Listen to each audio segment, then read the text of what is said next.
Estás escuchando Milenio 3, por Ayuka Nanika.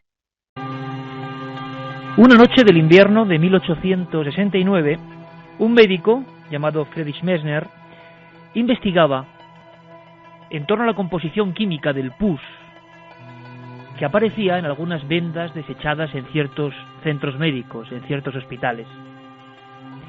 Cuenta la historia que en ese momento tan remoto, ese hombre descubrió algo, una sustancia hasta entonces desconocida, pero hicieron falta 70 años de estudios para entender que quizá dentro de ese pus, en esas vendas de algún paciente anónimo, se escondía, es probable, el código más extraño, muy superior a otros códigos de los que tanto se ha hablado. Un código que en el fondo nos representa a todos. Un misterio tan profundo, tan enorme, un enigma tan insondable como la propia vida. Como ocurre muchas veces en el ámbito científico, fue una cadena, y nunca mejor dicho, de acontecimientos los que hicieron dar poco a poco presencia a ese misterio tan importante, que hoy conecta pasado con puro futuro. En 1919, esa sustancia, visualizada o casi capturada por vez primera por aquel hombre en el invierno de 1869, se observa con más precisión, y un médico francés habla de que tiene una forma parecida a la de un muelle.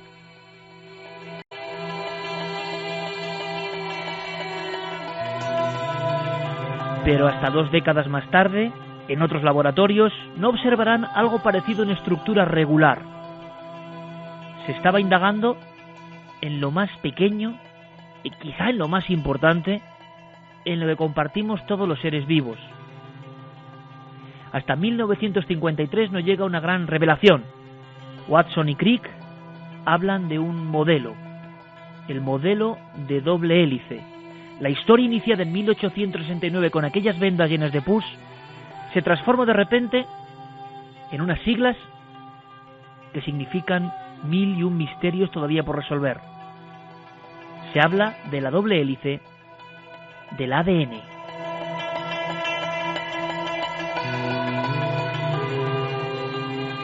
Y desde ese mismo y preciso instante, los desafíos que esa estructura tan curiosa, esa doble hélice, representan. Por ejemplo, ¿cómo surgió el primer ADN? ¿Cómo se formó la primera estructura de la vida?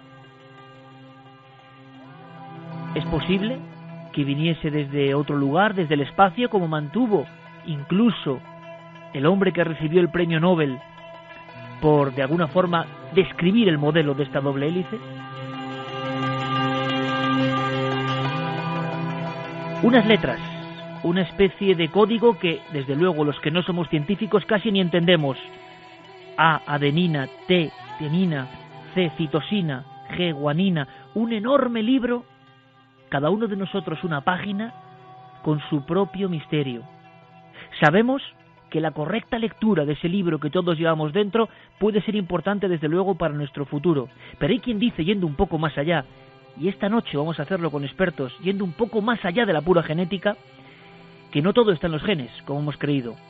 Quizá que no todo es inamovible, que no estamos predeterminados por lo que está en esa doble hélice que todos tenemos, en esos miles de millones, claro, de dobles hélices como una gran madeja del misterio de la vida. Hay quien dice que el medio ambiente, escuchad amigos, que el medio ambiente puede deformar o activar y desactivar partes de ese extraño tesoro que es el ADN. Hay quien dice, yendo un poco más allá, que incluso la comida, lo que llaman nutrigenómica, aunque se habla muy poco a nivel popular de esto, puede condicionar, puede modificar, puede ensombrecer o iluminar, hablando por supuesto para que todo el mundo lo entienda, esas zonas del ADN que luego determinarán quizá nuestra vida, nuestras enfermedades, o quién sabe si incluso nuestra mente y nuestras más profundas facultades.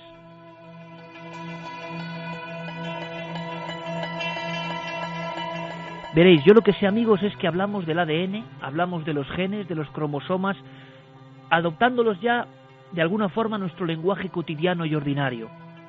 Este chico tiene mis genes. el ADN de un animal que representa una especie desaparecida y que ahora puede resucitarse.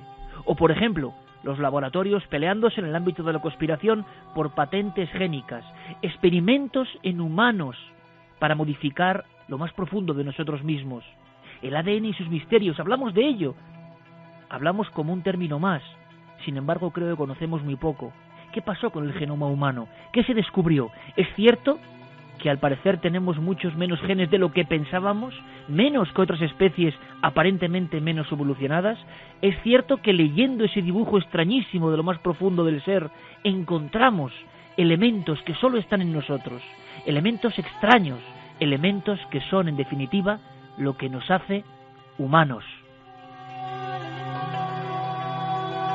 ¿Y quién los insertó ahí? ¿Nacieron por azar? ¿Son reacciones químicas lógicas y comprensibles?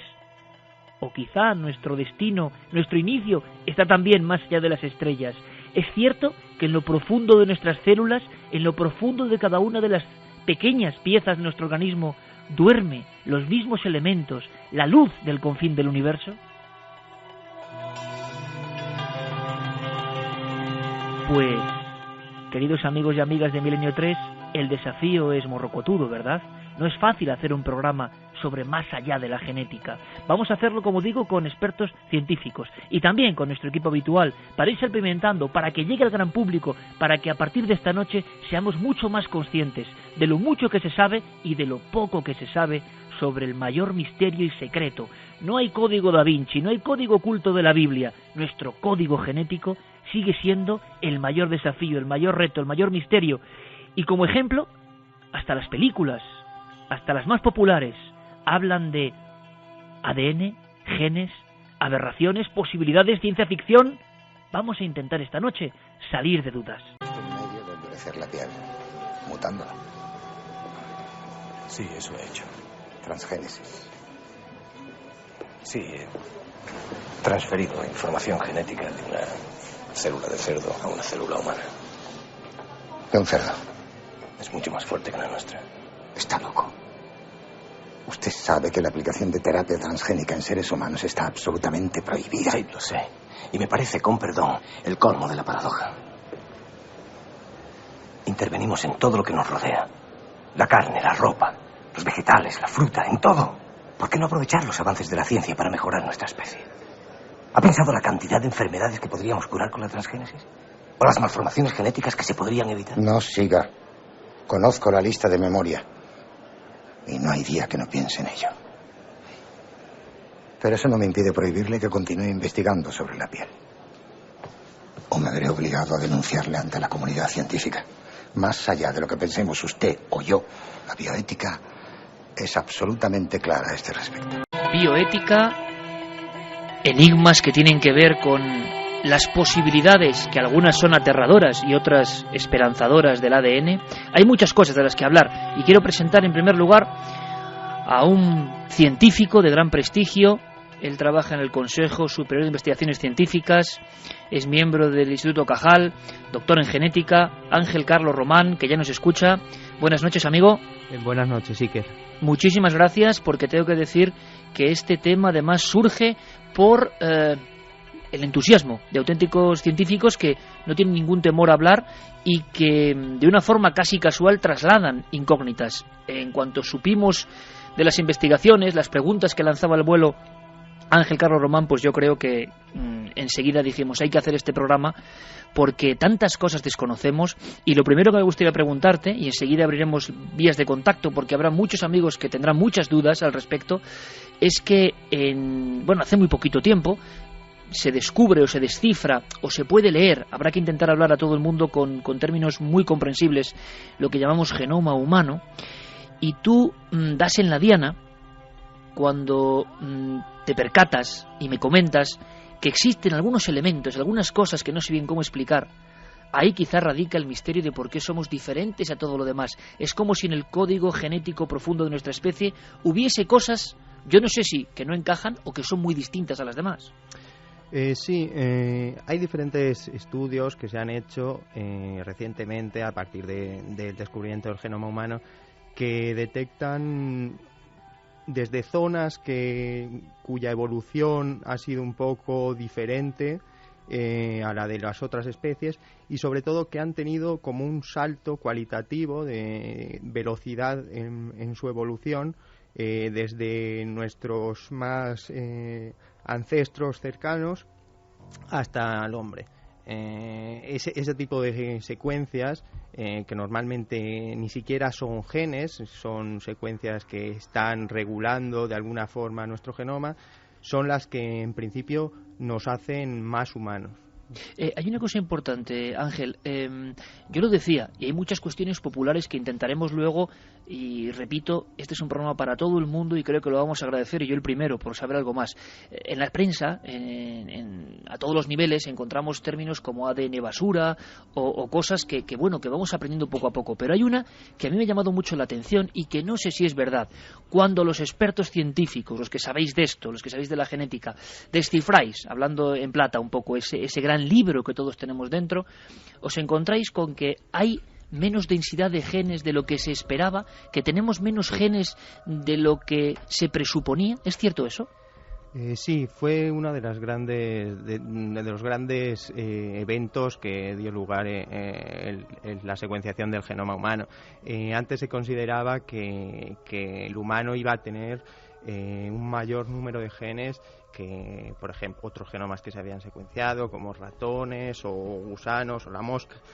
Y la gran sorpresa es que en muchos casos ni siquiera tenemos ese mismo número, sino tenemos bastantes menos, en torno entre 20 y 30.000 genes. O sea, y eso, yo no sé, habrá motivado, imagino, Ángel, muchísimas preguntas. ¿Cómo es posible que una especie tan compleja como la nuestra tenga tan pocos genes comparándolos con otros elementos vivos mucho menos importantes, entre comillas, ¿no? Sí, totalmente. Así, todavía se sigue buscando como la respuesta a este hecho. Hay gente que lo que comenta es que precisamente la complejidad del ser humano se debe a la complejidad de las secuencias reguladoras y no de los propios genes, es decir, de lo que nos dice lo que nos va a regular la maquinaria final, pero no de las propias máquinas. Es muy curioso eso, Ángel, y te agradezco muchísimo la claridad, porque hay como dos conceptos muy claros en un mundo que no es fácil de entender. Una cosa es como lo escrito, el ADN, como lo que... Hay una secuencia que es como la que predestina de alguna forma o que es la más conocida. Se habla de que en ella están pues las posibilidades de enfermedades, nuestras características, y luego hay como una especie de mensajero, ¿no? O ARN también, que es capaz de transmitir todo eso, como un disco con canciones, pero como un reproductor para escucharlo, ¿no? De alguna forma. Sí, digamos que lo que se conoce como el dogma central de la biología molecular fue definido que la información, nuestra información genética, está codificada en el ADN y se transforma en ARN mensajero y finalmente en las proteínas, que podrían ser lo que es la maquinaria celular, lo que van a ser todo el ensamblaje de la célula. Lo cierto es que este dogma ya se ha perdido un poco, porque es capaz incluso el mensajero de afectar al ADN, y las proteínas incluso son capaces de afectar al RNA, o sea que la información no va de los genes a las proteínas exclusivamente, sino también es bidireccional. O sea que hay unos procesos intermedios que antes de alguna forma los científicos desechaban. Es más, las personas al parecer que dieron a conocer el término de ADN basura, se pensaba que dentro de nuestro ADN pues como que funcionaba un porcentaje muy pequeño, que la inmensa mayoría estaba ahí, fíjense la palabra, ¿no?, en nuestros oyentes, ADN basura, y ahora se están dando cuenta de que no, de que todo al parecer tiene que ver y que todo determina, profetiza lo que vamos a ser. Quien tiene unos genes que no son favorables está condenado, entre comillas. ¿En qué ha avanzado la ciencia? Hay cosas sorprendentes que vamos a ir aprendiendo. Quiero presentar a otro buen amigo, a otro científico, biólogo, experto en genética y biología molecular, formado en la Universidad de Londres. Él es Josep Sivera y creo que nos escucha desde Valencia. Josep, buenas noches. Hola, buenas noches, Iker, Ángel. Muchísimas gracias por atendernos, de verdad. Gracias a los dos, como dos científicos de primer nivel que yo creo que se han prestado para enseñarnos cosas, y eso yo creo que es un lujo. Fíjate, esta noche, Josep, vamos a aprender de cosas que pueden parecer muy lejanas, a mí me parecen enormemente misteriosas, como la epigenética. Es decir, primero, para ir aproximándonos, parece que hay muchos investigadores que piensan que no todo está escrito, que dentro de nuestras células, de todas nuestras células, en el núcleo de nuestras células, están esos cromosomas, ese ADN, esa especie de forma tan rara, repito, de doble hélice, que en ellas está escrito todo lo que va a ser de nosotros, más o menos, así hablando a grandes rasgos, claro, pero ahora, en los últimos años, la ciencia empieza a ver que otras cosas afectan, y esto sí que es como darnos de bruces, ¿no? ¿Y qué cosas pueden afectar? Y de eso va lo que se llama epigenética, ¿no, Josep? Sí, efectivamente. La epigenética es una ciencia que relativamente hace poco que está con nosotros, y básicamente son modificaciones que se sufren no a nivel de nucleótidos, sino a nivel de expresión de proteínas.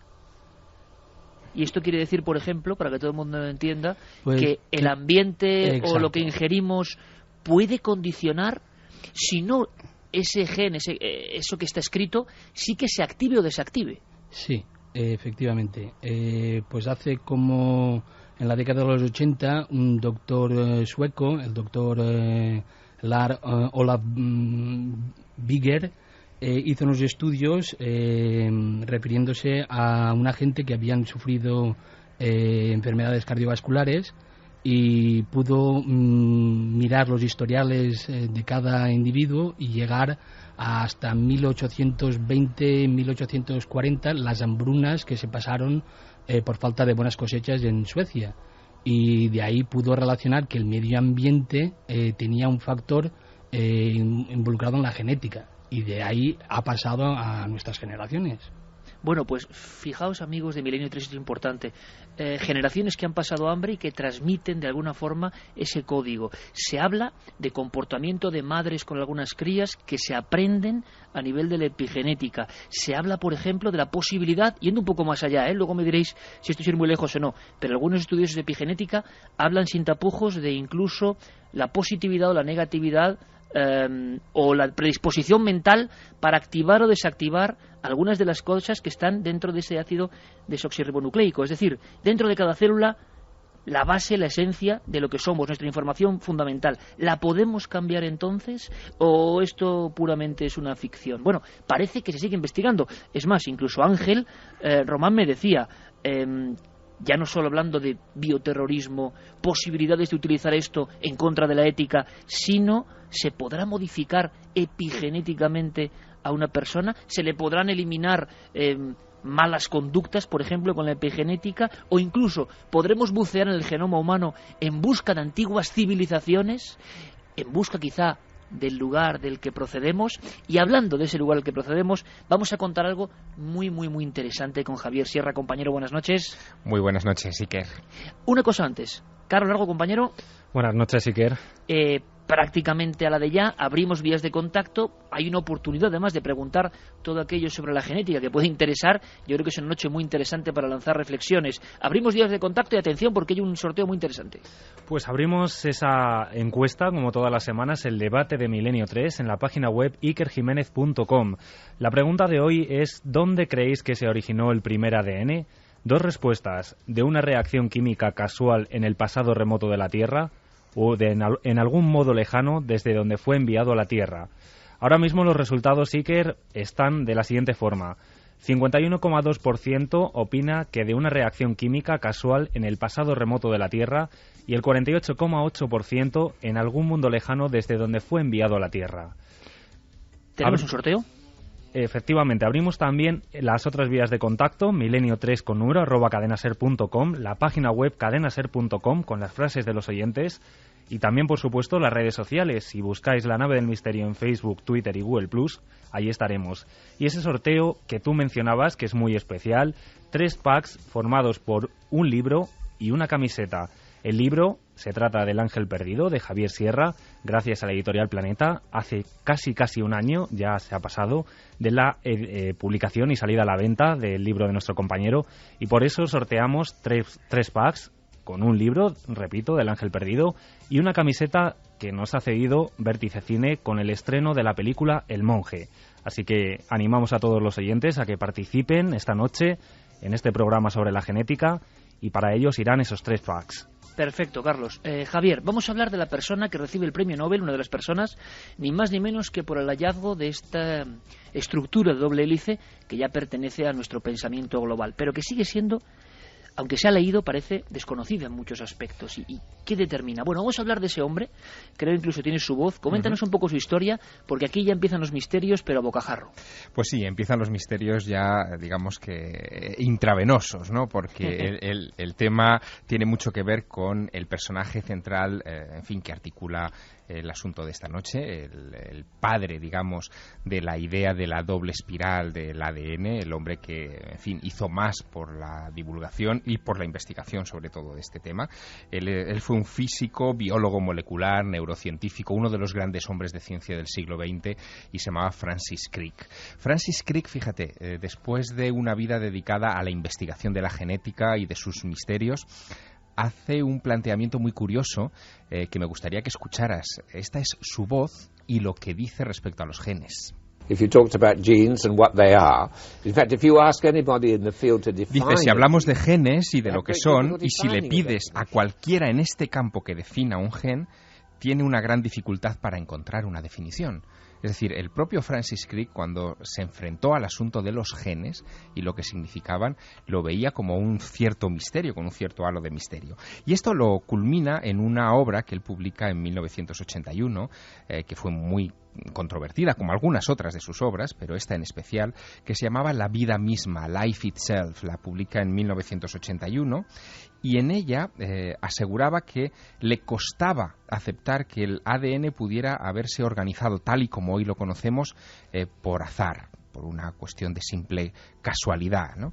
Aun con todo el conocimiento científico sobre la vida, decía, la esencia de nuestra existencia, de los seres vivos, le parecía casi un milagro, y eso que él hacía años que no iba a la iglesia, que se había apartado de la fe para dedicarse a la investigación científica. Él no era creyente, y él decía que a pesar de que el código genético es casi universal, el mecanismo necesario para estructurarlo es demasiado complejo para haber surgido de un solo golpe. Fíjate, ponía un ejemplo, una comparación, una metáfora que también se hizo muy popular en los años 80. Él comparaba la idea de la sopra primordial, en fin, ya sabes, la teoría de que la vida surge de una serie de componentes que en principio no tienen parte biológica, pero que se mezclan en esta sopa primordial en el inicio de los tiempos y termina formando por reacciones eléctricas, químicas, magnéticas, termina creando las primeras moléculas primigenias. Y él decía que aceptar eso, aceptar que por azar en una sopa primordial en el pasado remoto del planeta, hace más de 4.000 millones de años, hubieran surgido las primeras moléculas de vida, en fin, casi por casualidad, era casi comparable a que un huracán entrase dentro de un gran hangar donde hubiera esparcidas las piezas de un jumbo, y después de pasar el huracán por dentro de ese hangar, el jumbo hubiera quedado montado y preparado para volar. ¿Y en qué momento Javier Francis Crick empieza, digamos, un poco a ser hereje, hablando de la posibilidad de que pues es que hay que tener en cuenta una cosa, claro, que me ha quedado muy clara, que esas cosas tan absolutamente minúsculas, esa doble hélice, por ejemplo, cuando uno puede acudir hoy en día por internet, y es muy interesante, a esa secuenciación, a esa lectura de tantos miles de millones de letras repitiéndose y alternándose y cada una con un significado, cuando uno va al cromosoma 1, de esos 23 cromosomas, cuando va al cromosoma 1 del genoma humano, se da cuenta de que ese 1, ese número, esa larga hélice o doble hélice, tiene 220 millones de pares de bases. Es una infraestructura tan enorme, tan increíble, que no me extraña que sigan investigando de dónde demonios ha salido eso, que es el principio de la vida. ¿Y Crick en qué momento empieza a pensar que eso pudo venir de fuera? Bueno, pues Crick, a partir de finales de los 70 y desde luego primeros de los 80, que es cuando publica este libro clave, La vida misma, Life Itself, llega a un planteamiento que fue muy contestado, imagínate, en su momento, y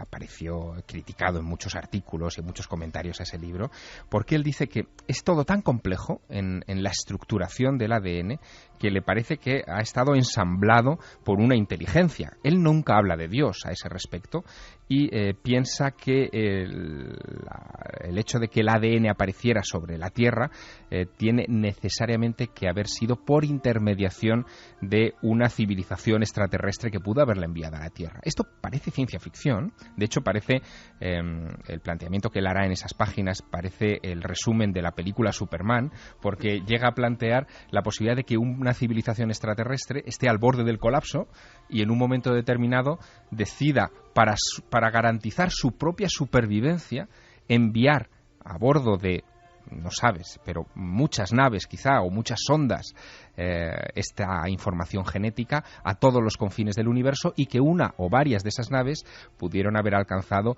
el remoto planeta Tierra hace millones de años. Y ahí empezar la chispa de la vida. Bueno, esto, que es una idea tan peculiar y, en fin, tan afín a muchos de los misterios que a nosotros nos gustan en este programa, ha sido comentada, estudiada, diseccionada también por otros investigadores, algunos de los que hemos hablado muchas veces en este programa. Uno de ellos es Graham Hancock. Graham Hancock es un escritor, un investigador que ha estado investigando mucho todo lo relacionado con la genética y con el origen de la vida, sobre todo en un libro que acaba de publicarse en el Reino Unido, que se llama Supernatural. Y Graham Hancock, sobre esta idea de que los extraterrestres pudieran haber, o una civilización extraterrestre pudiera haber sembrado de vida el universo para garantizar su propia existencia, la analiza en boca de Crick de esta forma. If by chance he was right. Si por un casual él estuviera en lo cierto, y no lo podemos descartar, ya que este hombre ganó un premio Nobel por su estudio del ADN, entonces deberíamos considerar otra posibilidad, que esa supuesta civilización del otro lado de la galaxia que envió el ADN a este planeta pudo haber diseñado genéticamente ese ADN. Recientemente se ha descubierto que el ADN es un fantástico medio de grabación. Se han registrado patentes en todo el mundo para usar el ADN como un mecanismo de grabación. Es posible grabar enormes cantidades de información en el ADN. ADN como forma de grabación, Javier. Sí, lo que dice Hancock, y es llevar las ideas de Francis Crick un poco más lejos, es que el ADN podría haber sido utilizado por esa hipotética civilización extraterrestre como un mecanismo para insertar en ella información sobre nuestros lejanísimos orígenes. Es decir, que quizá en el momento en que podamos acceder plenamente a esa información y comprenderla, y quizá la clave esté en ese ADN residual o basura que antes tú mencionabas, podríamos comprender o podríamos encontrar casi el código de barras de nuestra manufactura. Bueno, el caso es que, fíjate, él se planteaba, Hancock, una cosa... Bien, vamos a seguir ahora enseguida, porque tú sabes que, además te lo inventaste tú, llegan las noticias a las 2. Llegan las noticias y luego vamos a hacer unas cosas importantes e interesantes. Preguntar a nuestros amigos los científicos qué opinan de todo esto, que puede ser como muy alejado de la realidad o no, y saber un poco más hasta dónde llegaron esas teorías. ¿Te parece? Perfecto. Vamos a ir de inmediato con las noticias. Han pasado muchas cosas, conspiración, y por supuesto luego vendrá Santiago Camacho, porque todo el tema de la genética también tiene muchos usos que se están hablando de ellos en la conspiración. Pero ahora todas las noticias, toda la información, ha pasado algo gordo al parecer en el Vaticano. De todo ello nos informa nuestra compañera Carmen Porter.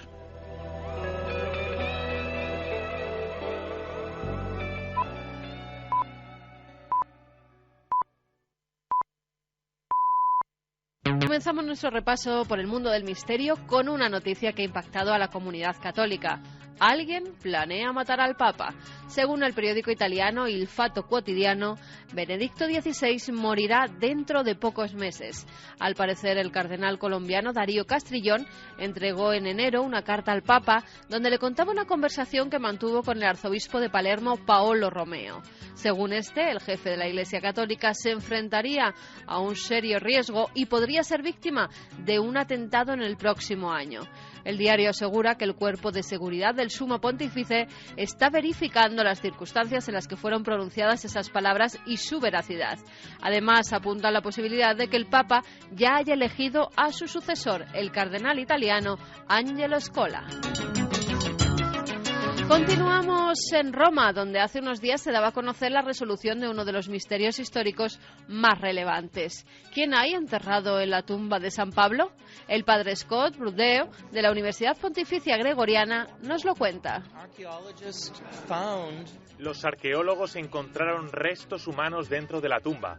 Mediante pruebas científicas determinaron que procedían del primer siglo después de Cristo. Los especialistas hicieron unos pequeños agujeros en el sarcófago para extraer una muestra de tela de color púrpura laminada con oro puro y también huesos. Tras someterlos a las pruebas de carbono 14, llegaron a la conclusión de que, tal y como pone la losa de mármol, esos son los restos de Pablo Apóstol Mártir. Pero, ¿por qué se tenía esa duda? Sus restos permanecieron en ese lugar durante aproximadamente 2 siglos, hasta que a mediados del siglo III hubo una gran persecución, así que los cristianos trasladaron su cuerpo. Sus huesos y otros restos fueron llevados a otro lugar. Una vez terminada la persecución, se volvió a llevar su cuerpo al lugar original.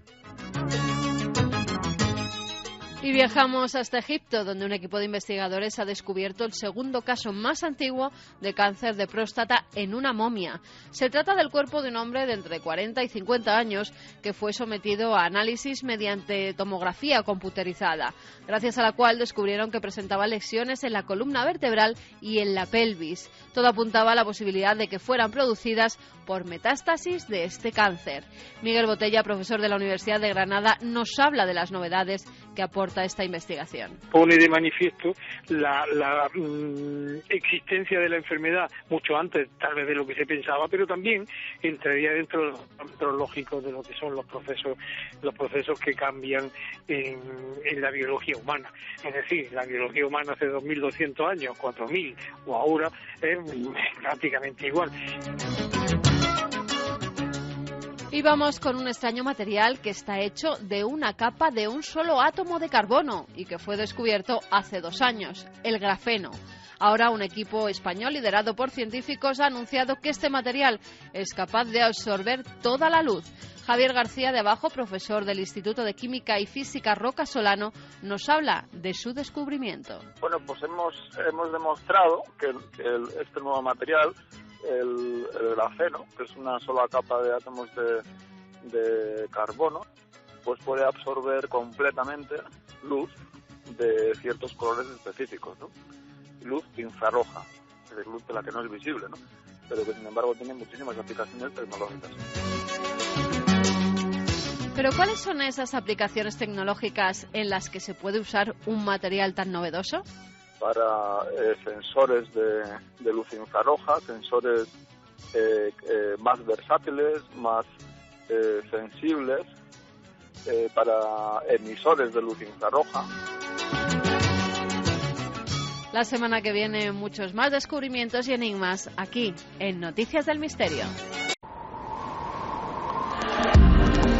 Nunca antes habías estado tan cerca de lo desconocido. Milenio 3. Cadena Ser. Nuestro compañero Noel Calero, que nos pone este auténtico clásico de Alan Parsons, muy en el ambiente, ¿no? Casi de jugar a ser dioses, ¿o no? ADN.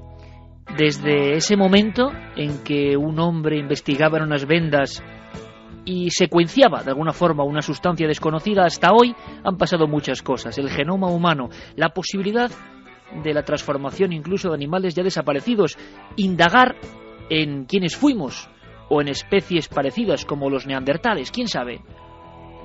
Otros hablan de el nulo caso que algunos pueden estar haciendo ya a las normas de bioética y las transformaciones tremendas o experimentos que quizá conozcamos dentro de 50 o 60 años, bioterrorismo, animales quiméricos, animales compuestos de diferentes genes, de diferentes especies. Todo eso que parecía ciencia ficción está ocurriendo ya. Habrá que poner unos límites, pero seguimos aprendiendo.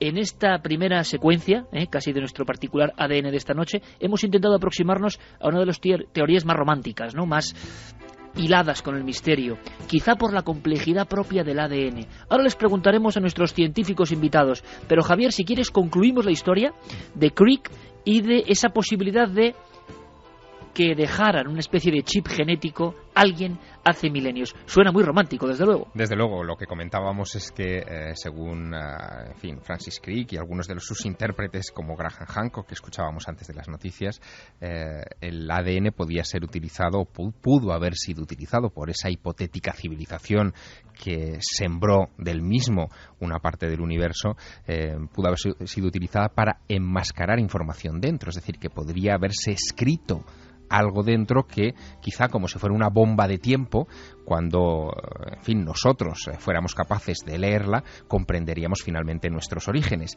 Y en esa línea, el propio Graham Hancock, este último intérprete de la teoría de la panspermia dirigida de Francis Crick, hace esta valoración. Así que otra posibilidad que tenemos que considerar es que alguna inteligencia pudo haber introducido información en nuestro ADN. Tal vez fue escrita en el primer ADN que apareció en este planeta, el cual ha sido conservado y heredado durante millones de años de evolución, hasta que finalmente una criatura evolucionó y fue capaz de leer esta información. Y esa criatura somos nosotros, y para poder leerla necesitamos estar en estados alterados de conciencia.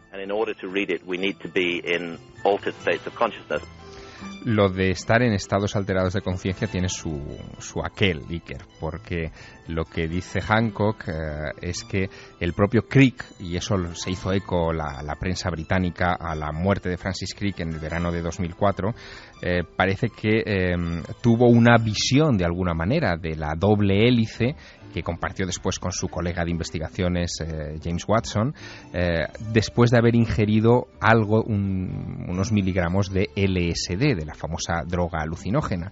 Y esto tiene también su aquel, porque Crick había sido lector, y lo había declarado públicamente, de Un mundo feliz, de Aldous Huxley, donde se hablaba de estas sustancias liberadoras de la mente, la mescalina, el LSD y otras. Parece que fue voluntario en experimentos para probar los efectos del LSD y la psilocibina en la Universidad de Oxford, miembro de una organización británica muy controvertida en los años 60 que se llamaba SOMA, y que era un grupo que buscaba la legalización del cannabis. Así que imagínate, de repente Francis Crick, para llegar al mayor descubrimiento científico en biología del siglo pasado, utilizó casi la vía del chamán, ¿no? Quitarse las barreras mentales provocadas por los estudios, sin renunciar evidentemente a ellos, y empezar a enlazar elementos en ese maravilloso mundo de no estar atado a lo material, y llegar a esta conclusión de la visión de la doble hélice, que ha cambiado nuestra percepción de quiénes somos. ¿Pura fantasía o no? Desde luego el protagonista es el premio Nobel que nos enseñó esa doble hélice. Yo me gustaría preguntar a nuestros científicos qué es lo que más les sorprende, y si pueden hacerlo comprensible y casi en titulares para empezar a adentrarnos de todo lo que se ha hallado o de lo que se está leyendo en el genoma humano, porque a veces uno lee las noticias desde el desconocimiento y da la impresión de que se lee y se comprende todo, y yo no sé si eso es cierto o no. ¿Ha habido algo que os ha sorprendido especialmente de esas primeras lecturas del libro del genoma humano? Bueno, yo creo que lo más importante ahora mismo en el genoma humano es que estamos hablando de más o menos en torno a 3.000 millones de pares de bases, y tenemos un conocimiento real de pocos cientos de miles prácticamente. Todavía tenemos un mundo total por descubrir y por excavar dentro del genoma humano. O sea que se están dando las primeras paletadas en esa gran excavación, de alguna manera, ¿no? Los pasos de bebé. Muy buena definición. Estamos en la infancia. Y por lo tanto estamos a las puertas de descubrir cosas que pueden parecer increíbles. Por ejemplo, esa teoría que comentaba Javier Sierra, que acompañó con mucha polémica la vida de Francis Crick. Vosotros personalmente, ¿qué opináis a día de hoy, 2012? No sé si hay ideas que cobran fuerza, otras que se pierden, de la posibilidad en la complejidad del ADN de que hubiese algún tipo de explicación de este tipo. Se habla entre los científicos, ningún científico habla de esto. ¿Cómo es la situación para esta teoría tan romántica, como decíamos, de que podamos provenir de otro lugar? Bueno, primero de todo, es que estamos hablando de Francis Crick, que es posiblemente uno de los grandes científicos en todas las especialidades de toda la historia, o sea, no hablamos de un cualquiera, ¿verdad? No es un cualquiera. O sea, no solo como premio Nobel, no solo como descubridor del ADN, sino ha tenido una carrera increíble de genio, vamos. Y lo que él proponía, pues ciertamente es viable. Es viable porque la complejidad de la estructura cromosómica, como decías, de unir DNA junto con unas proteínas, se hace complicado de que la sopa primordial pudiera llegar a dar lugar desde componentes inorgánicos a una estructura tan compleja. Bueno, esto que me cuentas ahora mismo, a mí, yo entiendo que esto igual para la comunidad, ¿no?, que sigue los misterios puede ser árido, pero de verdad estáis haciendo un gran esfuerzo y yo os lo agradezco para que todo el mundo lo entienda. Que los científicos, que muchos científicos, imagino que otros pensarán lo contrario, pero se están dando cuenta de la enorme complejidad que hay ahí para pensar que eso no es puro azar, que el azar no puede construir eso tan perfecto, a mí me parece algo maravilloso y sobrecogedor. Y yo no sé nuestro otro científico qué opinión tendrá. Pues mira, una de las cosas que a mí me ha dejado muy perplejo es que no hace mucho en una universidad inglesa, en Imperial College, no me acuerdo exactamente el nombre de la doctora, analizaron unos pedazos de meteorito y encontraron como unos 96 tipos de aminoácidos diferentes a los que tenemos nosotros. Nosotros tenemos 21 tipos de aminoácidos. Por lo tanto, esos 75 tipos de diferentes de aminoácidos, ¿qué es lo que hacen? ¿De dónde vienen? ¿Cómo son? ¿Sabes? O sea que hay muchas cosas que realmente no entendemos. Se nos cuenta que controlamos un poco nuestros genes. Se habla, ¿no?, popularmente de ¿qué son nuestros genes? ¿Qué pasa dentro del ADN? Bueno, determinaremos si tenemos los ojos castaños o verdes, si incluso padeceremos ciertas enfermedades, nuestra conducta. Y sin embargo, en la investigación de todo eso hay cosas hasta, no voy a decir más importantes, pero no solo individuales, sino que afectan a toda la especie, ¿no? Incluso podríamos, no sé qué opinión tenéis, rastrear en ese código, en ese gran crucigrama increíble, ¿no?, que es el genoma humano, intentando buscar, yo no sé si hibridaciones o civilizaciones o humanidades que ya no están y que dentro de ese gran libro de millones de pares de bases podrían estar sus restos. ¿También ciencia ficción o es posible? No, efectivamente, el rastreo de las secuencias del genoma humano nos permite el poder intentar descubrir zonas que no tengan una evolución clara y que pudieran ser restos de hibridaciones. Bueno, hasta hace relativamente poco se ha secuenciado el genoma del neandertal, y este tipo de trabajos, digamos que van por este camino, por el de detectar potenciales cruces entre humanos y otras civilizaciones. ¿Es posible, esa pregunta que es la primera que causa una extrañeza, ¿no?, en el común de los mortales, eso de que tengamos tan pocos genes, ¿puede ser muestra de algo que no entendemos ahora mismo? ¿Se está analizando bajo algún parámetro? ¿Qué puede significar que al secuenciar a la criatura más absolutamente fascinante y compleja del universo conocido, nos encontremos con que tenemos menos genes que otros animales? ¿Eso cómo se podría interpretar? ¿O qué están diciendo las vanguardias científicas? Bueno, se puede considerar, yo siempre lo he considerado de esta forma. Digamos que los genes, lo que son los propios genes, están codificando determinadas estructuras. Es como si estuviéramos codificando las partes de un coche, por ejemplo, ¿no? Uno codifica las ruedas, unos genes, otro la carrocería.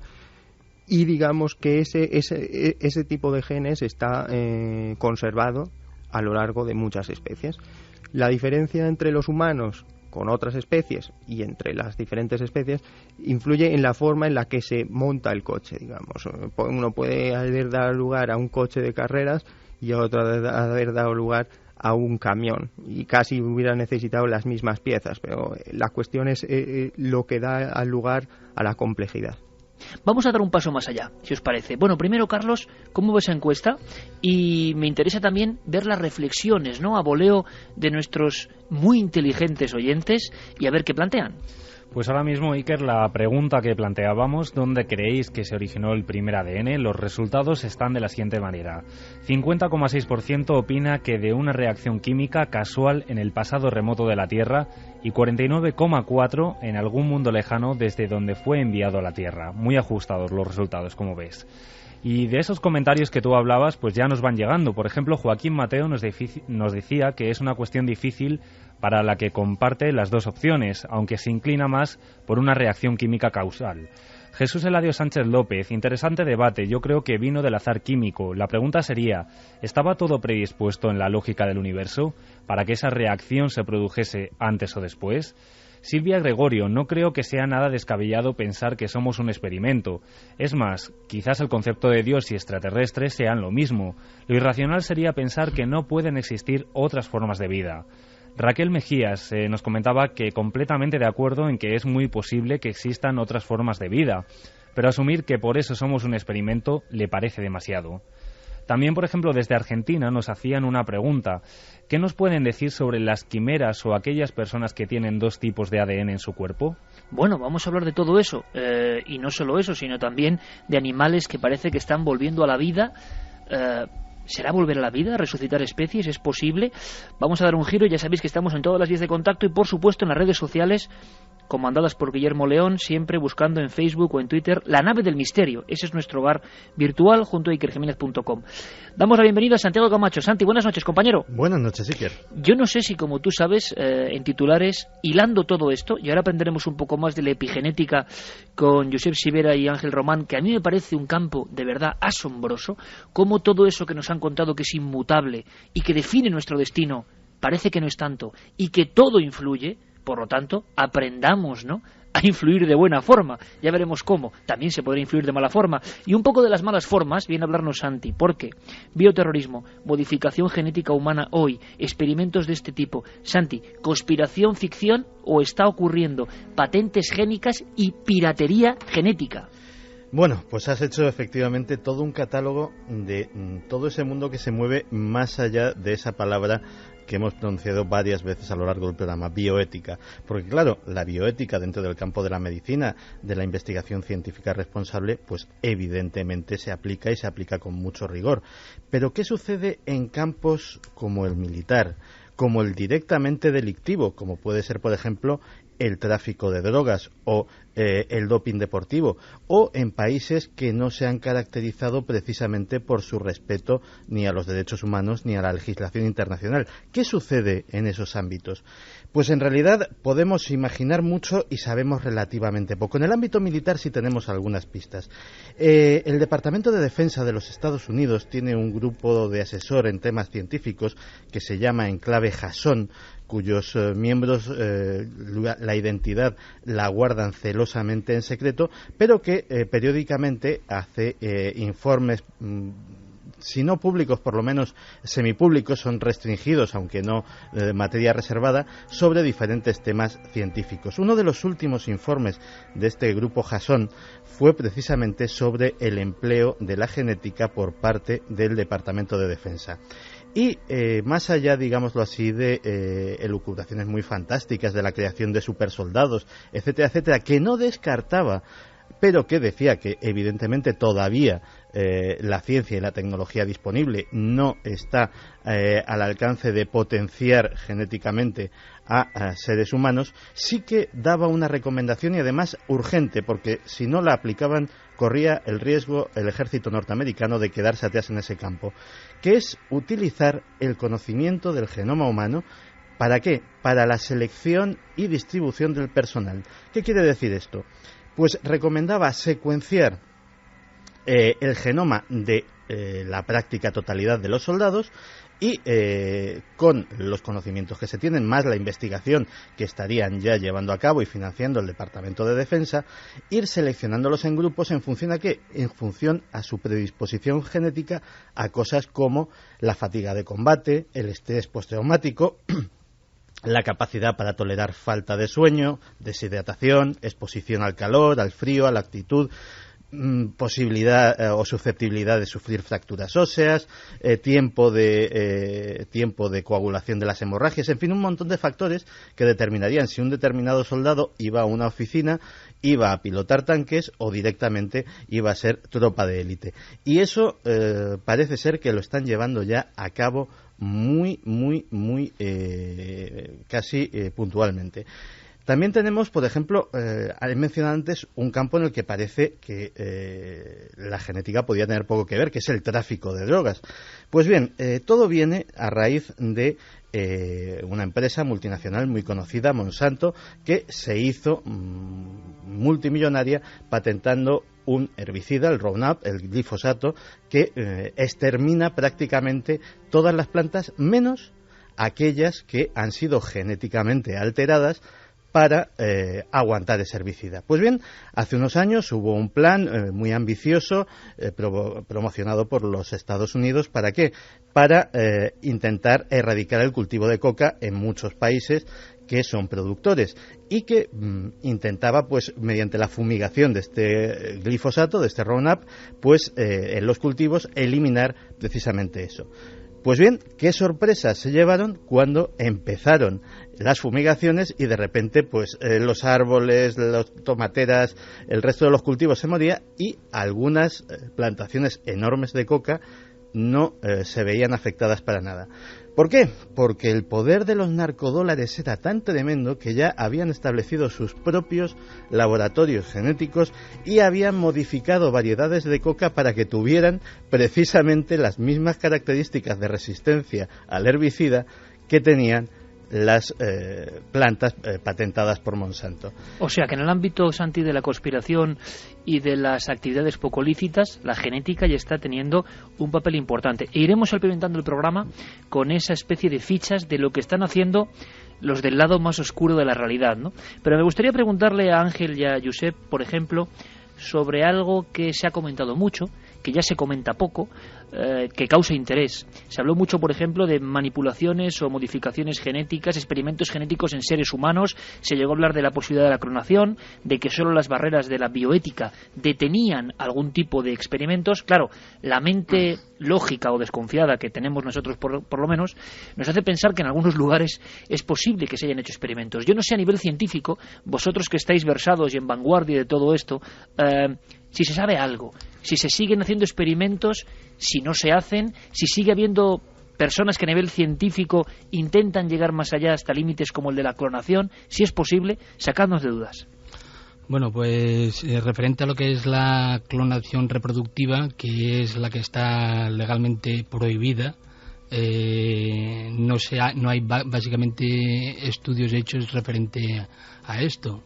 O hay prácticamente muy poco. Lo que sí que se hace es clonación terapéutica, en las cuales se toman ADN del padre o de la persona para sacar células tutipotentis de ahí y poder investigar en tipos de investigaciones de células madre para poder generar información y en un futuro poder generar órganos humanos. Que es una de las esperanzas, ¿no?, de la genética, Josep. Pero yo te pregunto, personalmente, ¿tú crees que en este mundo tan complejo en el que vivimos, con tantos intereses, porque es como una especie de leyenda urbana o no, crees que puede haber gente que siga indagando en ese territorio un poco oscuro de la clonación humana?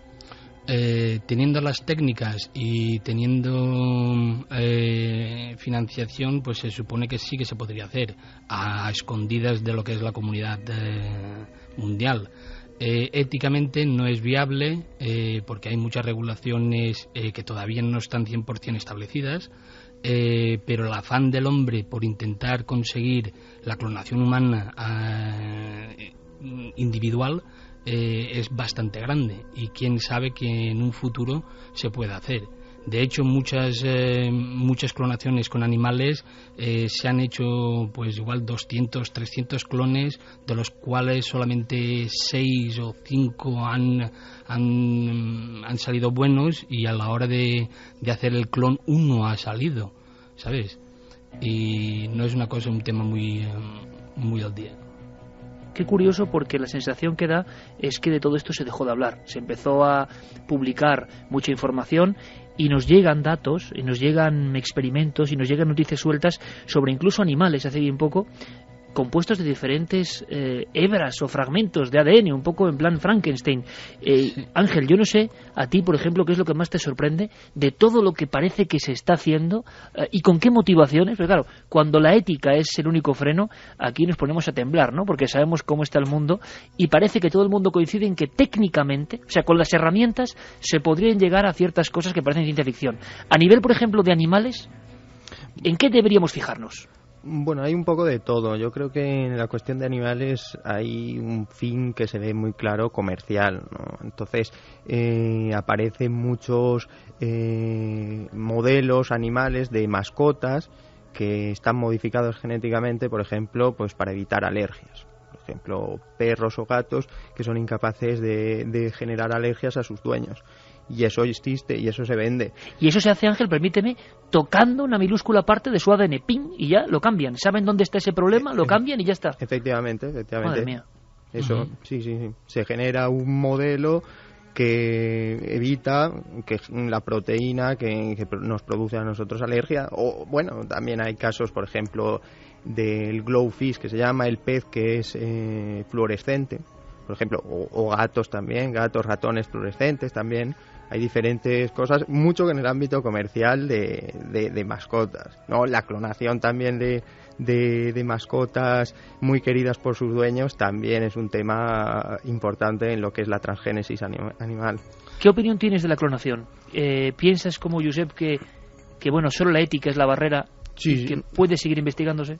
Sí, un laboratorio con financiación suficiente podría llegar a cabo experimentos de clonación humana reproductiva. En principio las herramientas están ahí, es una cosa bastante difícil, técnicamente necesitaría un equipo bastante especializado, pero en definitiva solo sería la barrera que le pondría la ética, aparte de la del dinero y una cantidad de óvulos necesarios.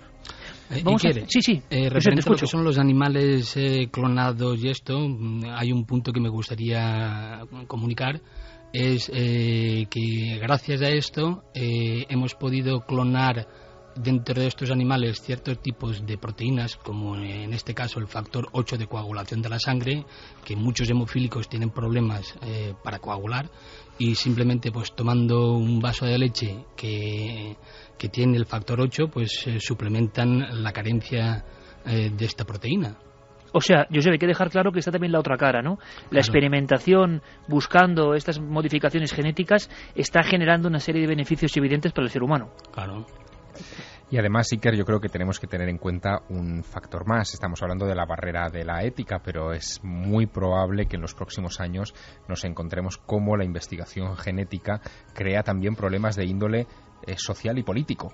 De hecho, no hay más que remitirse a titulares de hace unos pocos meses. No sé si recordáis los polémicos análisis que se hicieron genéticos a la momia de Tutankamón, a raíz de la publicación de esas investigaciones que se realizaron entre septiembre de 2007 y octubre de 2009. Se determinó que Tutankamón había muerto de malaria a los 19 años, que efectivamente venía de la línea genética de Akenatón, pero lo importante fue lo que un laboratorio suizo, fijándose en las imágenes de los documentales que en aquellos días aparecían en televisión y donde aparecían los marcadores genéticos en las pantallas de los ordenadores de los investigadores egipcios, lo que ellos dijeron. Esos investigadores suizos comentaron que el tipo de marcador, digamos, el grupo genético de Tutankamón, era un grupo genético al que pertenecemos, por ejemplo, el 70% de los españoles y los británicos, un 60% de franceses, un 50% de europeos y solo un 1% de egipcios. Luego, esa información que se ocultó deliberadamente por parte de las autoridades egipcias, porque, en fin, no estaba bien visto que uno de los faraones más importantes no fuera egipcio, sino que pudiera ser caucásico, que es lo que indicaba ese marcador genético, se había convertido en una información sensible que no se dio públicamente en Egipto, pero sí en el resto del mundo. Y atención a ese dato, Javier, porque precisamente en estos días en España, ni más ni menos, se está investigando genéticamente, con el doctor Lorente a la cabeza, sobre, un magnicidio célebre, ¿no? Hemos tenido en nuestro país unos cuantos. Prim, ni más ni menos. Experimentos sobre su momia para saber qué ocurrió. Es decir, la ciencia forense acudiendo a la genética para saber o para completar trozos de la historia, ¿no?, del libro común, que esto me parece sorprendente, y damos un poco el dato porque está ocurriendo ahora mismo en España. Me parece esta genial, investigación. Me parece genial que saques ese argumento, y es verdad que la genética nos va a ayudar a despejar muchos enigmas de la historia. Por ejemplo, una de las cuestiones a las que se está aplicando es a las famosas teorías difusionistas, es decir, llegaron, por ejemplo, los chinos a América antes que los europeos. Bueno, pues se han hecho algunas investigaciones a ese respecto, y por ejemplo, hace muy pocos meses, un catedrático de antropología de la Universidad de Pekín, Hu Chundong, hablaba de las afinidades entre chinos y mayas, sobre todo en una zona que es la zona de Buxod, que es una población a 89 kilómetros de Mérida, en Yucatán, donde el ADN de esos mayas es exacto al de poblaciones de la parte suroriental de China. Exacto. Eso explicaría, por ejemplo, otras cosas, similitudes lingüísticas, la pasión común, por ejemplo, por el jade, a la que le atribuían tanto mayas como chinos las mismas propiedades, e incluso el aspecto achinado de la población maya, o de parte de la población maya, que hasta ahora se consideraba poco más o menos que casualidad. Por otro lado, también el avance de la genética puede traer problemas sociales nuevos.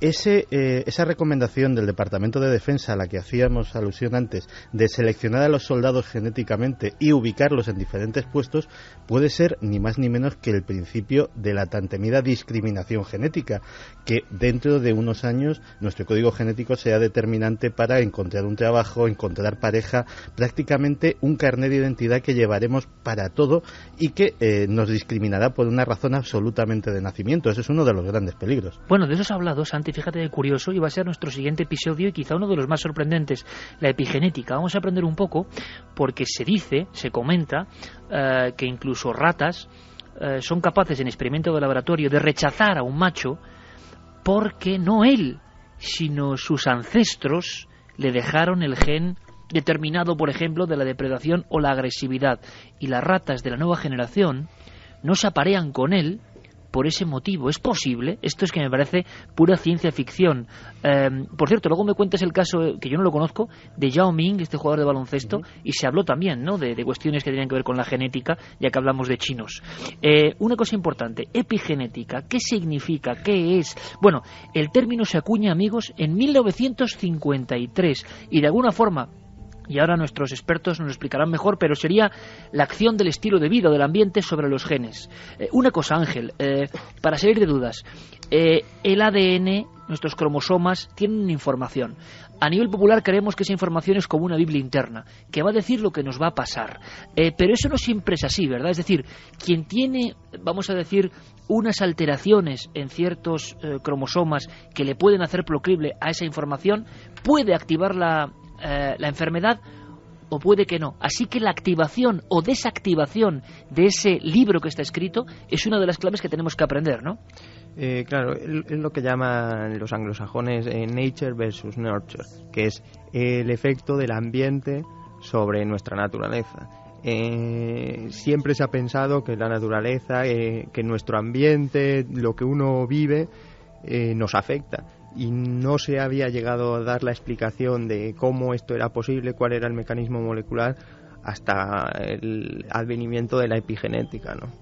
O sea, es decir, no solo lo que está escrito, sino de alguna forma cómo nosotros repasamos esa escritura, cómo la activamos o desactivamos. Claro, desactivar esa frase, ¿no? Incluso, maligna. Efectivamente, incluso es capaz de pasar a generaciones posteriores. Bueno, esto es apasionante.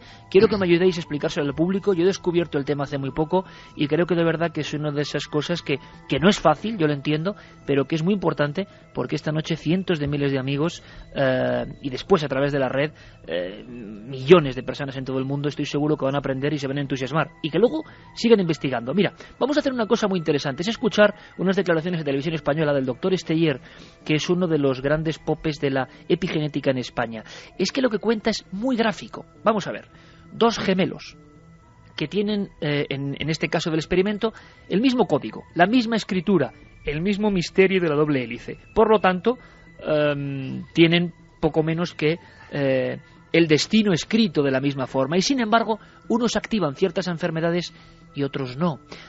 ¿Y tendrá que ver con el modo de vida? Vamos a meternos en el mundo de la epigenética, que es apasionante. Escuchamos al doctor Esteller. Uno de los casos más sorprendentes fue el de un par de hermanos gemelos que llevaban vidas muy diferentes. Uno padecía varias enfermedades y vivía en una gran ciudad, y el otro en un pueblo pequeño y estaba sano.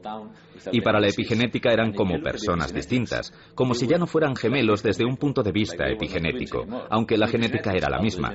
Y ese fue uno de los casos más extremos que hemos estudiado. Claro, en el tema de los gemelos, de las copias más o menos idénticas, se puede ver que la vida varía y que los resultados no son los mismos. Se activan unas zonas, se desactivan otras. Dentro de esa doble hélice pasan cosas. No es inamovible. No todo debe estar escrito en los genes, o no todo se va a reproducir luego en nuestra vida. Y claro, ¿qué se va sabiendo, Ángel, Josep, qué se va sabiendo a grandes rasgos de la epigenética? ¿Qué empezáis a saber los científicos de lo que nos afecta? Porque imagino que la exposición a todo tipo de radiaciones, a contaminaciones, la alimentación, todo eso tendrá que ver. Bueno, sí, yo pienso que hay una es decir, hay una pequeña cambio sutil, es decir, los gemelos monocigóticos son los idénticos y los gemelos dicigóticos son los mestizos, los que se llaman mellizos, perdona. Claro, dependiendo del tipo de estilo de vida, condiciones medioambientales y muchos otros tipos de factores, pueden desarrollar un tipo de enfermedades que un gemelo lo tiene y el otro no. En este tipo de enfermedades se les llaman también multifactoriales, que no depende de simplemente un gen, sino depende de uno o varios genes más otros tipos de factores que no se conocen, y por eso esto es un gran dilema dentro de del genoma humano, de los estudios del genoma humano, que nos va a llevar un buen tiempo poder descifrar. Claro, porque yo he aprendido, con lo poco que sé, que el proceso de metilación o el proceso de activación y desactivación de los genes puede estar influido también por ese estilo de vida, o sea, no solo por esa escritura ya predeterminada, Ángel. Y yo creo que la epigenética, que suena algo como muy extraño para la mayoría de las personas, está ya dando muestras muy raras. En España hay vanguardia de investigación de este tipo. ¿Y qué se está encontrando? ¿Qué factores pueden ser claves para que no se activen, claro, por ejemplo, las temidas enfermedades, ¿no? Me imagino. Sí, buena parte de lo que se está conociendo a nivel mundial es debido a Manel Esteller, ¿no? Que no solo es un pope epigenética a nivel nacional, a nivel mundial, y sus estudios con gemelos así lo demuestran.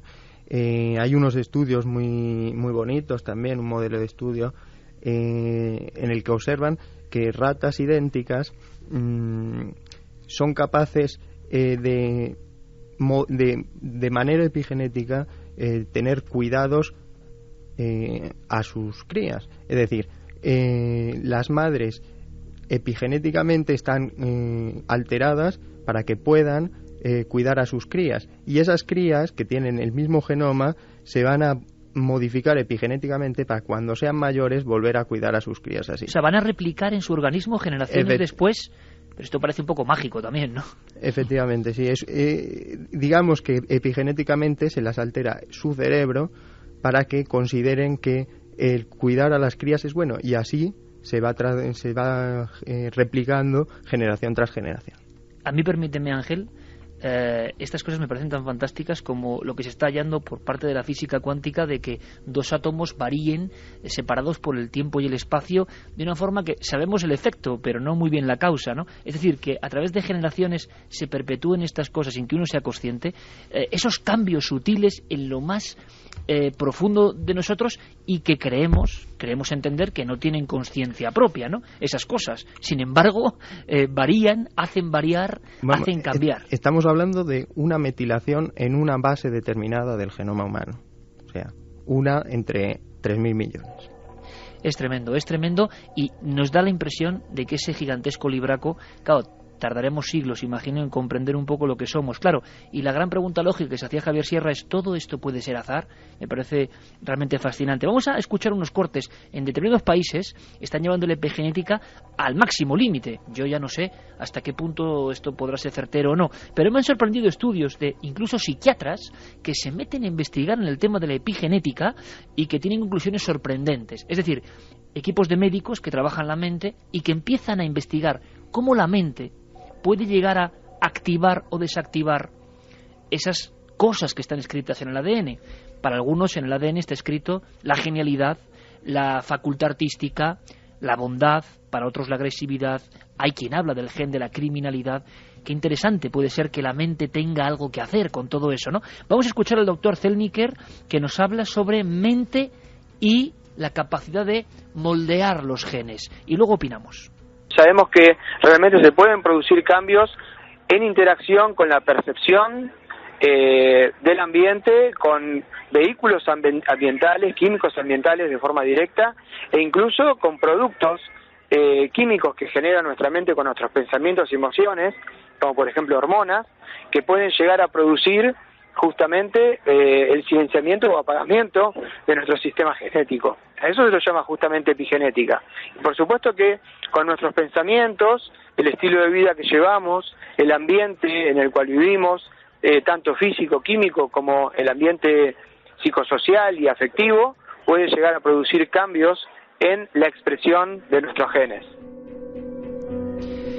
Josep, Ángel, desde el punto de vista científico, ¿esto es una herejía o las cosas van tendiendo hacia la comprensión? Claro, como decía Thomas Kuhn, ¿no? Cuando llega un paradigma nuevo, lo lógico primero es dudar y rechazar incluso. Luego algunos de estos dogmas nuevos que parecen sorprendentes, como lo que contaba Francis Crick, parece que se van asentando y algunos hasta se aceptan. Yo no sé si la posibilidad, ya no hablamos de estímulos del ambiente, sino de la propia mentalidad del sujeto, que llegue a transformarse eso o activarse o desactivarse genes, ¿suena muy de ciencia ficción o creéis que puede haber una base real? Bueno, yo creo que teniendo los conocimientos de cómo funciona la activación y desactivación de genes, puede llevar a que otros tipos de me refiero a empresas, corporaciones, están contaminando, minando el medio ambiente para hacernos guiarnos hacia un sitio evolutivo. Y esto es una cosa peligrosa que no se sabe, no se conocen los efectos a largo plazo, y esto tendría que ser una cosa mandatoria que tendrían que hacer. Pero o sea, que hay un peligro, piensas tú, en modificar epigenéticamente a la humanidad. Total, sí. Madre mía, pues esto me parece interesante y curioso, Santi. Esto va, y lo dice un científico, de lleno a tus campos, ¿no? La sensación de manipulación genética, ya no solo a nivel de laboratorio, sino a nivel, váyase usted a saber con qué herramientas. Hombre, lo de la lobotomización por los medios de comunicación y los valores actuales está más o menos claro, ¿no? Pero que se llegue a esa sutileza es curioso. Y que imagínate la cantidad de hormonas que se están poniendo dentro de agua, en la cual son hormonas femeninas, en la cual el hombre, el ser humano, el varón, las está bebiendo, y nosotros no sabemos los efectos a largo plazo, qué tipo de efectos nos hará a nosotros. Y como eso te podría mencionar químicos, pesticidas, radioactividad, miles de cosas que están por ahí. Santi, Javier, esto da bastante miedo, ¿no? Bueno, para que te hagas una idea, de hecho, efectivamente, el doctor ha dado en la clave del asunto, la carencia en muchos de estos productos comerciales de estudios a largo plazo, porque su implantación es muy corta, y sobre todo los tremendos intereses de las grandes multinacionales del ramo, pues están poniéndonos en un serio peligro. Te voy a poner un caso. Un laboratorio estatal británico llevó a cabo un estudio con ratones y patatas transgénicas. Pues bien, el estudio llegó a la conclusión de que, lo primero, la multiplicación celular dentro del estómago de los ratones que habían ingerido esas patatas era anormalmente alta. De hecho, el sistema inmunológico además se disparaba. Casi esos esos ratones percibían aquello como si fuera un cuerpo extraño y su sistema inmunológico reaccionaba ante el asunto. Pues bien, la conclusión del estudio era tan curiosa como que la patata más, digámoslo así, la otra especie con la que se había alterado esa patata, pues por separado no generaban ningún tipo de reacción en los ratones. Así que, por tanto, no eran las sustancias, era el proceso de alteración genética lo que provocaba esas reacciones. Curiosamente, el estudio se había llevado a cabo para todo lo contrario, porque en Gran Bretaña pues se había empezado a abrir la mano en la aceptación de algunos productos transgénicos. Lo curioso es que después de unas declaraciones del equipo de científicos en la BBC contando esto mismo que acabamos de contar, evidentemente mejor contado, pues al día siguiente el equipo fue disuelto y sus miembros destituidos de sus cargos. Josep, sí. Aunque sean titulares, ¿a qué tendríamos que tener, con ese bombazo que ha soltado un poco, con qué tendríamos que tener mucha atención, en tu opinión, desde el punto de vista del análisis biológico, de la ciencia, con cosas que se están haciendo y que han pasado como cotidianas y no les damos importancia y pueden estar modificando nuestro código más interno? Supongo que a la hora de poder comprar productos que están genéticamente modificados, pedir a las autoridades o a los gobiernos que nos den explicaciones de cómo y qué efectos a largo plazo pueden hacer. Mira, uno de mis profesores en la Universidad de Queen Mary, en Londres, el profesor Conrad Paul Lichtenstein, era consejero genético del gobierno inglés. Y él estaba muy en pro de la modificación genética. Y resulta que él se basaba en el principio que se vio que en la planta del tabaco un virus injertó ciertos tipos de genes y a partir de ahí como siguió la línea germinal. Pero claro, mis argumentos eran, yo no estoy en contra de la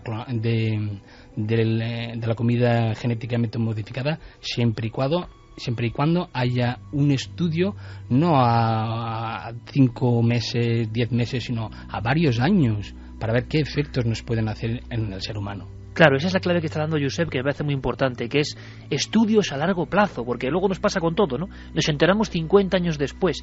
Permíteme una cosa, que esto es muy importante, y te preguntaremos a Ángela ahora. Estudios de epigenética, esto pone los pelos de punta, que hablan de reacciones tras, por ejemplo, el Holocausto, en la Segunda Guerra Mundial, traumas, estrés postraumático que se pasa a generaciones que no lo han vivido, o estudios hoy incluso sobre la catástrofe del 11 de septiembre, con embarazadas y fetos y el estrés postraumático añadido un poco a la genética. En el fondo estaríamos hablando de pensamiento positivo, estrés y genes. Le hemos preguntado al doctor Zelniker en Argentina, psiquiatra y experto en epigenética, y nos respondía algo en un documento que vais a escuchar que es francamente sorprendente. Justamente un pensamiento positivo, a diferencia de un pensamiento depresivo, puede llegar a generar que determinados genes, porque en general en neurociencia, en psiquiatría, las enfermedades no tienen que ver directamente con un solo gen, sino que tienen que ver con varios.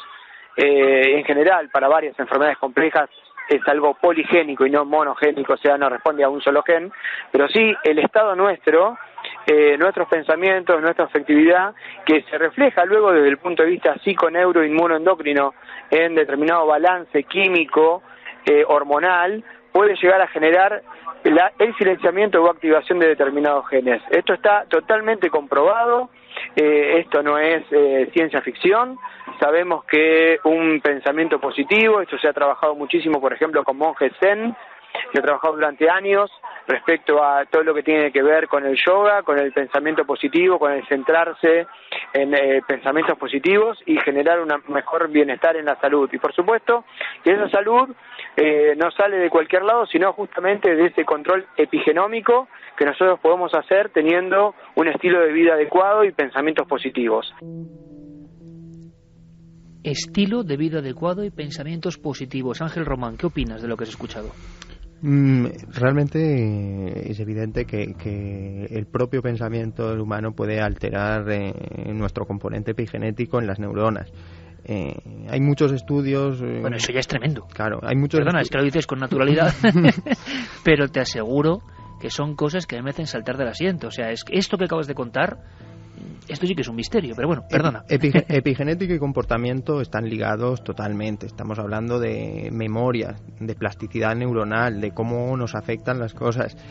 Y en muchos casos se ha ligado mucho estudios de la meditación junto con cambios epigenéticos, con lo cual es evidente que la propia activación neuronal, lo que hacemos o dejamos de hacer, no solo lo que nos va a afectar en el ambiente, sino nosotros mismos nos autoalteramos epigenéticamente. Oye, Ángel, tú eres investigador del Instituto Cajal, ni más ni menos, de una de las máximas, vamos a decirlo, representaciones de la ciencia en España, y Cajal, si no me equivoco, me puedes corregir, decía aquello de, mucho antes, ¿no?, de la investigación del genoma humano, claro. Cajal decía eso de que el hombre construye o es arquitecto de su propio cerebro, ¿no? Es decir, que imagino que los pensamientos, hablamos de positividad, pero ¿y la negatividad, así a priori? ¿Hasta qué punto podría llegar a modificar epigenéticamente nuestro ADN? Pues yo creo que incluso más. Los modelos, bueno, nosotros trabajamos en el Instituto Cajal, ya lo sabes, neurología y concretamente en epigenética del comportamiento. Efectivamente, los modelos que tenemos de depresión tienen totalmente un componente epigenético. Y otros trastornos también neurológicos igualmente, con lo cual el pensamiento negativo puede afectar tanto o más que el sufrir una experiencia traumática. ¿El pensamiento negativo puede activar áreas de nuestro ADN que codifican o que representan o que transmiten esas enfermedades, y el pensamiento positivo, así a priori, podría neutralizarlas? Por ejemplo, el ADN que uno tenga, digamos, ya predeterminado y tenga la mala suerte de tener unos genes pues muy malos, imaginémoslo. ¿El pensamiento positivo y negativo podría tener algo que ver, crees?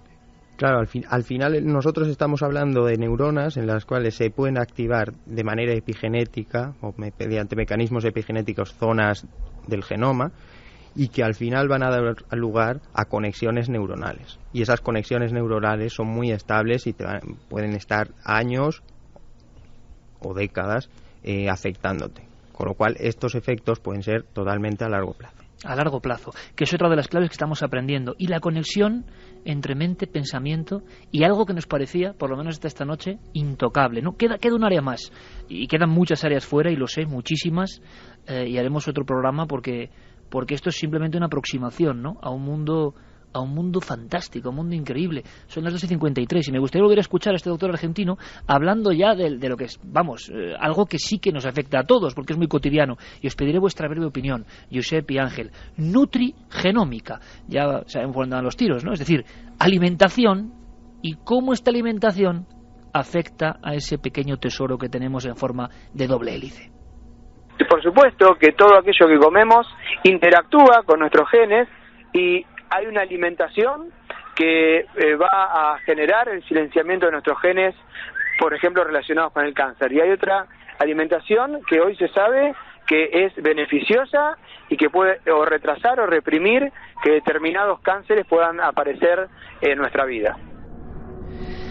Josep, Ángel, son palabras muy fuertes, imagino que inicios de investigaciones, pero que los científicos sabéis que por ahí van los tiros, ¿no? Y siempre se ha hablado, yo creo que el hombre es sabio, de un tipo de alimentación más o menos sana, que imagino que será igual de sana hasta para los genes, ¿no? Así es. Se supone que somos lo que comemos. La eterna frase, sí señor, claro que sí. No sé, supongo que en las dietas la gente pues come lo que cree que o que tiene al alcance, pero no siempre suele ser lo bueno. Es decir, tú comes lo que compras en el supermercado. Por lo tanto, tu cuerpo está acostumbrado a que cuando necesitas comida vas al supermercado y la suplementas. En antaño pues comías cuando comías y genéticamente pues tenías una robustez, un tipo de características que en la actualidad pues ya no las tenemos tan afectadas.